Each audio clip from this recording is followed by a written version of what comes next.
ლოს-ანჯელესში გამართულ ამერიკის კინოაკადემიის 97 დაჯილდოების ცერემონიას კომიკოსი კონან ობრაიენი უძღვებოდა. საუკეთესო ფილმის კატეგორიაში ამერიკელი რეჟისორის შონ ბეიკერის ფილმი „ანორა“ დასახელდა. ანორამ ოსკარი კიდევ 4 კატეგორიაში მიიღო. მათ შორის შონ ბეიკერმა საუკეთესო რეჟისორის ნომინაციაში გაიმარჯვა. რა თქმა უნდა, მინდა მადლობა გადაუხადოთ ჩემს შესანიშნავ პროდიუსერებს სამანთა კუანსა და ალექს კოკოს. ძალიან მიყვარხართ. მინდა მადლობა გადაუხადოს სექს მუშაკებს. მათ ჩვენ თავიანთი ისტორიები გაგვიზიარეს. წლების განმავლობაში მათ მე თავისი ცხოვრების ისტორიები გამიზიარეს. ჩემი უდიდესი პატივისცემა თქვენ. ამ ჯილდოს თქვენ გიზიარებთ.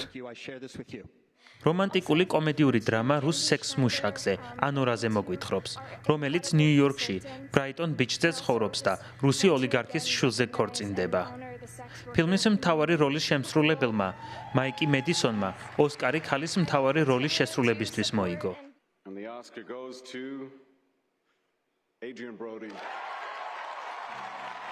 საუკეთესო მამაკაცი მსახიობი როლის შესრულებისთვის ოსკარი გადაეცა ედრიენ ბროუდის ფილმისთვის ბრუტალისტი. ბროუდი ასახიერებს უნგრელ არქიტექტორს, რომელიც მეორე მსოფლიო ომის შემდეგ ევროპას ტოვებს და ემიგრაციაში ამერიკის შეერთებულ შტატებში მიდის. მამაკაცის მეორეხარისხოვანი როლის საუკეთესო შესრულებისთვის დაჯილდოვდა კირენ კალკინი. ქალის მეორეხარისხოვან როლში კი ზოი სალდანა ფილმისთვის ემილია პერესი. დაჯილდოებაზე საუკეთესო დოკუმენტურ ფილმად დასახელდა ფილმი „სხვა მიწა არ არსებობს“, რომელიც ისრაელელმა და პალესტინელმა აქტივისტებმა ერთობლივად გადაიღეს.